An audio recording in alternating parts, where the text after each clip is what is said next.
ಚಿನಿ, ತಿನ್ನೋದು ಬಿಟ್ಬಿಟ್ಟು ಬೇರೆದೇನು ಕೆಲಸ ಮಾಡಿದೆ ನೀನು? ಹಾಂ ಚಿನಿ, ಅಲ್ಲಿ ಬರೀ ತಿನ್ನೋದು ಒಂದೇ ಕೆಲಸ. ಹಾಂ, ನಿಂಗೊಂದು ಬಾಯ್ ಫ್ರೆಂಡ್ ಹುಡುಕ್ಬೇಕು. ನೀನು ಯಾವಾಗೂ ಹಿಂಗೆ ತಿನ್ಕೊಂಡು ಕೂತ್ಕೊಂಡ್ರೆ ನೀನು ಯಾವಾಗ ಹುಡ್ಕೋದು ನಿನ್ನ ಬಾಯ್ ಫ್ರೆಂಡ್ನ ನೀನು? ಹಾಂ, ನೋಡಿ ಎಲ್ಲರಿಗೂ ಬಾಯ್ ಫ್ರೆಂಡು ಗರ್ಲ್ ಫ್ರೆಂಡು ಎಲ್ಲ ಇದ್ದಾರೆ. ಹಾಂ, ನಿನಗೆ ಮಾತ್ರ ಇಲ್ಲ. ಇನ್ನು ನೀನು ಯಾಕೆ ಒಂಟಿಯಾಗೇ ಇದೆಯಲ್ಲ? ಹೋಗಿ ಹುಡುಕವ್ರಬೇಕು ತಾನೆ ನೀನು ಒಂದ. ಏಯ್ ಚಿನ್ನಮ್ಮ, ಏಯ್ ತಿನ್ನು, ಒರೆಸೋ ಕೈಗೆಲ್ಲ ಒರೆಸೋದೇನ ಕೆಲಸ ನಿನಗೆ? ಹಾಂ, ತಿಂತಾ ಇರೋದು ಒರೆಸ್ತಾ ಇರೋದು ಅಷ್ಟೇ.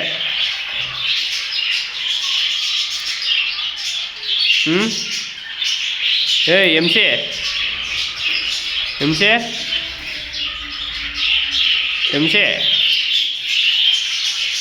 ಚಿನ್ನಿ, ಏಯ್ ಡಾರ್ಲಿಂಗ್, ಏನೇ ಬರೀ ತಿನ್ನೋದೇ ಆಯ್ತಲ್ಲ ನಿನ್ನ ಕೆಲಸ? ತಿನ್ನೋದು ಬಿಟ್ಬಿಟ್ಟು ಏನೇ ಮಾಡಿದೆ ನೀನು?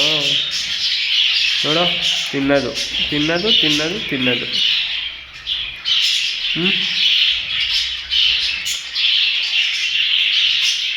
ತಿನ್ನೋದು ಬಿಟ್ಬಿಟ್ಟು ಬೇರೆದೇನು ಮಾಡ್ತೀಯಾ ಡಾರ್ಲಿಂಗ್?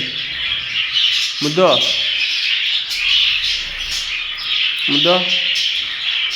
ಬಂಗಾರ, ಬಂಗಾರ, ಮುದ್ದು ಮುದ್ದು ಮುದ್ದು ಮುದ್ದು ರೋಹಿತಿ.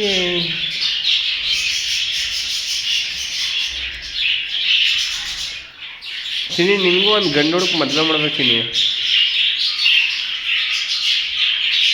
ನೀನಿಲ್ಲ ಅಂದರೆ ತಿನ್ನೋದೆಲ್ಲ ಬಿಡಲ್ಲ ನೀನು. ನಿನಗೆ ಹುಡುಕ್ಬಿಟ್ಟು ಒಂದು ಮದುವೆ ಮಾಡ್ತೀನಿ ಸುಮ್ಮೀರು. ಎಲ್ಲರೂ ಹುಡುಕಿ ಬೇಗ ಮದುವೆ ಮಾಡ್ಬೇಕು ನಿನಗೆ. ಬರೀ 1 ವರ್ಷದಿಂದ ಬರೀ ತಿನ್ನೋದೇ ಕೆಲಸ. ತಿನ್ನೋದು ತಿನ್ನೋದು ತಿನ್ನೋದು ತಿನ್ನೋದು.